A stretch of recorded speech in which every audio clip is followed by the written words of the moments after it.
فإذا دخلتم بيوتا فسلموا على أنفسكم تحية من عند الله মুবারাকাতান তাইয়্যিবা। কথাটা কার? আল্লাহ।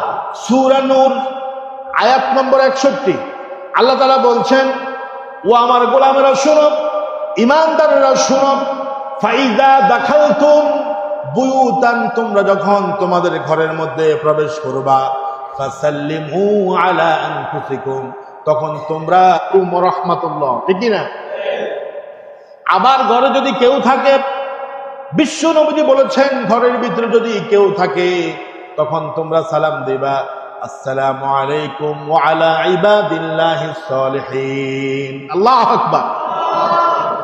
আচ্ছা, একটু ওয়াদা করেন, আজকে ঘরে ঢুকতে, ঘরে যায়া কে কে সালাম দিবেন একটু হাত তোলেন। ইনশাআল্লাহ, ইনশাআল্লাহ, হাত নামান। আমাদের মা বোনরা কিন্তু আলোচনাগুলো শুনতেছে, ঠিক কিনা? বহু আমার বোনেরা, আমার মায়েরা আছেন জায়নামাজ বিছায়া এখন আলোচনা শুনতেছে, ঠিক কিনা? পুরুষরা যদিও গাফেল, বহু এরকম মহিলা আছে জুমার দিন জায়নামাজ বিছায়া জায়নামাজের মধ্যে বসে থাকে যে হুজুর খতিব সাহেব কি বলে, ঠিক কিনা? আপনি সালাম দিবেন, আপনাকেও আপনার বিবি সালাম দিবে। আল্লাহর কসম দিয়ে বলি, ঘরের ভিতর থেকে 100% না হলেও অন্তত 80% অশান্তি দূর হয়ে যাবে, ঠিক কিনা?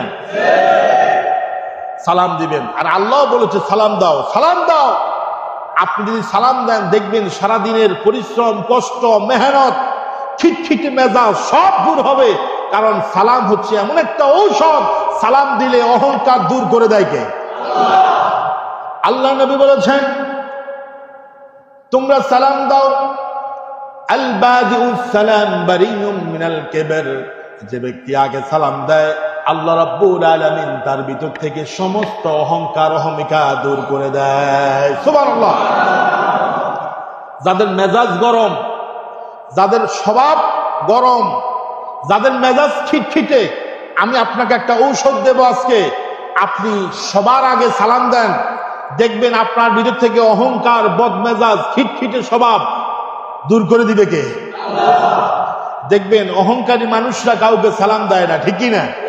আরে কথা মান, দেয় এরকম আছে কিনা? খিটখিটে স্বভাব, কাউকে সালাম দেয় না, কেউ সালাম দিলে জবাবও দেয় না, ঠিক কিনা? কোন তো আপনি যদি ঘরে ঢুকার সময় বিবিকে সালাম দেন, ঘরে ঢুকার সময় যদি সালাম বিনিময় করেন, সালাম মানে শান্তি। আপনার ঘরের ভিতরে যদি শুধু সালামের প্রচলন থাকে, রাসূল বলছে আফসুস সালাম, সালামের প্রচলন করো।